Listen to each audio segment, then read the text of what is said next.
Hello and welcome back for another episode of the Fit 40 podcast. Today we're going to be talking about how to get the whole family fit. We're going to talk about how to get the kids, how to get your spouse on board with exercising more and improving their nutrition. Now, before we jump in, make sure that you follow or subscribe wherever the heck you are watching or listening, so that way you don't miss another episode, because we cover topics just like this every single week. So let's jump in. First off, when it comes to getting the entire family on board, when it comes to making sure that we are changing that trajectory of generational health, the very first thing that we want to do is make sure that, number one, you're doing it yourself. You cannot change a kid's mind. And I've seen people try this. I've talked to clients since 2015 who have been or who are parents that have been trying to get their kids to get on board with exercising more and eating better. And they've tried saying, you got to eat your vegetables, but they won't eat their vegetables. Or you got to exercise more, and they're constantly missing sessions. You need to be the example, because monkey see, monkey do is a very real thing when it comes to the kids, when it comes to them emulating their parents, because at least for the first X amount of years, you are their superhero. You are their person that they look up to model behavior. And if you're not modeling what you're talking about, it's just not going to stick. And then it turns into this resentful thing of like, well, mommy or daddy doesn't do it, why the heck should I? And we all kind of have that FU response. So we really need to dial it in and make sure that we learn these lessons ourselves, because when you do that, it makes it the norm. It makes it this thing that the whole family just is on board with and understands that this is how we operate. And the thing that comes to mind the most is this morning I was scrolling through social media per usual, and I came across my friend Sam Forget, who is actually a podcast guest. If you guys go back far enough to find his episode, really, really awesome stuff around counting calories and the common mistakes people make. But he posted a birthday post for his dad, because I think he turned 63, and he reflected on when he was younger, because his dad would always come home from work, say hi real quick, and then make a beeline down to the basement. And that's where he did his workout. That's where he exercised every single day. And Sam said, he's like, as a little kid, I never thought, oh, why isn't daddy hanging out with me? Or why does he have to always go downstairs? It was, oh, this is just what dad does. He exercises. My dad is really strong, so that's what he does. There was no this, like, because he alluded to the fact that a lot of parents do feel guilt not spending time with their kids and taking time to exercise, for example. But on the kids' end, it's not that way at all. Usually it's like, oh, this is just mommy and daddy doing whatever they do, and whatever that is the norm. So he connected it in his brain and said, okay, dad's really strong because he exercises, I want to do that. So he always looked forward to being able to join his dad doing those exercises, which he eventually did, and grew into the habit of exercising consistently, and now being an awesome nutrition and exercise coach. So it has lasting effects when you do lead the way by yourself, like by example. And then another thing you could do too is when it comes to the nutrition side of things, my client Samantha had a really, really good tip that she implemented with her kids. And I'm like, damn, that's a really good idea. I got to tell everybody about it. And we did talk about it on her podcast episode a while back, how she lost 20 pounds and she continues to keep it off and keep losing body fat. But when it comes to the big impacts with her, it was really about the kids and how they jumped on board. And when it came to the food, she had this game that they would play. They would go into the grocery store and she'd say, hey, you guys pick out one vegetable that we have not had, and I'm going to find a way to cook it and put it into a recipe. So every single week they're trying something new. They're seeing these vegetables that maybe they never would have tried ever, and they're finding a way to incorporate it in. So now it becomes this fun game of, oh, these are really high quality, nutrient dense, healthy foods, and we can find ways to put them into these dishes that way later down the road, if I want to have the same dish, I know that this goes in it. So it shortens that learning gap, and it makes it, again, normal for the kids to be like, oh, I throw this in just because that's how I eat it. And they're building this autonomy of, I want to put a vegetable into my food. Which one is that going to be? And it starts that decision-making process of, okay, so this is how I build a meal. And you could take it a step further and do that with protein, for example, because when you're in the grocery store, let's say they go for the vegetable and they come back and they're like, okay, cool, I got it. Now what? Well, we got to build the rest of the plate. What does mommy need for the rest of the plate? Protein. So what protein are we going to have? And then you can teach them lean protein is when you use the zero rule, for example, the one that I teach clients is the zero rule. You just take however many grams of protein there are on the nutrition label. It says 20 grams. Then you add a zero, make that 20 200, and it should be 200 calories or less. And that's a real simple way to teach kids skills of like, oh, this is how you read a label. This is how we know if it's actually a quality food or not. So that allows them to build the skills along with you. All right. So along with that, when it comes to exercise, involve them in the exercise.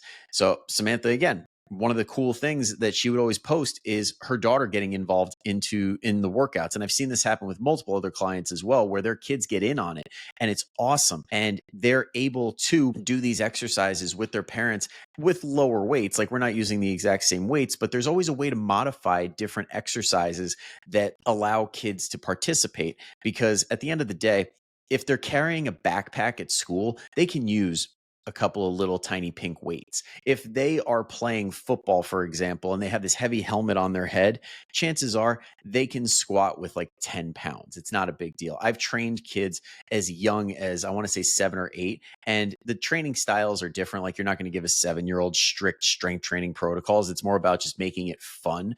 But at the end of the day, the goal is to bring them into that world and say, okay, this is normal. This is fun. This is something that we should do. This brings me to my next point, which is the whole intention around this, because that's probably the biggest thing when it comes to the kids in particular, is framing this in a way where it's not, we're doing this because we want to lose weight. We're doing this because we want to lose fat. We're doing this so mommy can finally fit into these jeans. No, we do not want to do that. Okay. When it comes to exercise, we exercise because we want to get strong, because we want to be healthy, because we want to be able to deal with stress in a positive way and put it into this exercise rather than losing it on our significant other or our family members or things like that. We do this act of exercise because of all the benefits that help us feel better, that fuel our lives, not just feed into this notion that we have to just always bring the scale down, down, down.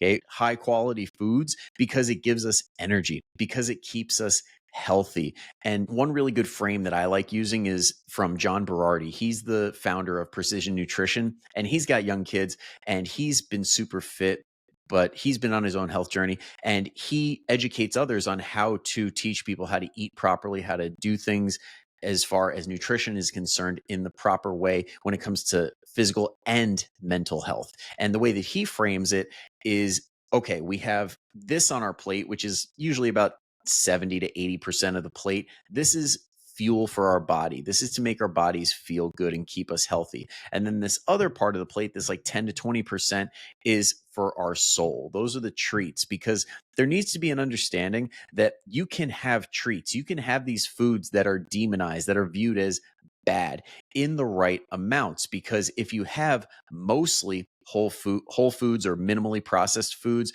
or processed foods that have a high nutritional quality in your diet, and then you have that little space for the treats here and there to just enjoy yourself and be able to embrace other aspects of nutrition that are not just your body's response to them, like your social connections, your emotions around food, having celebrations and things like that. You should be able to incorporate all of that to live a totally fulfilled life. You're not just this person, this machine that's put on this earth to eat certain foods all the time and never deviate, because God forbid it's unhealthy for your body because you're not eating perfectly. You are human. Our bodies are very adaptable. They can do a lot of things. They can handle these types of foods. And it's all about the amounts. It's not about total restriction, because one of the things, the commonalities between people that grow up and have disordered eating and potentially full-blown eating disorders is strict food rules. And that's just a commonality between all of them for the most part, that they always grew up saying, we don't eat sugar, we don't eat carbohydrates, we only eat these super organic, non-GMO, perfect foods that my influencer friend told me that I should have. That style of eating is extremely harmful mentally. Physically, it probably is going to improve things, but mentally down the road, it is a setup for disaster. So please, please, please, out of everything I'm saying, just don't create these strict food rules for kids, because it only sets them up for failure down the road. And then last but not least, the big thing I wanted to touch on as far as common things that people might get wrong or misunderstand is the whole growth plate dilemma when it comes to exercise, because unfortunately it's still going around that kids strength training results in their growth plates getting affected and them not growing and basically growing up shorter or adapting improperly. And over the years, like this was a thing, I think about 20, 30 years ago. And then in that time frame, there have been multiple studies that have shown that that is not the case as long as it is a properly structured strength program.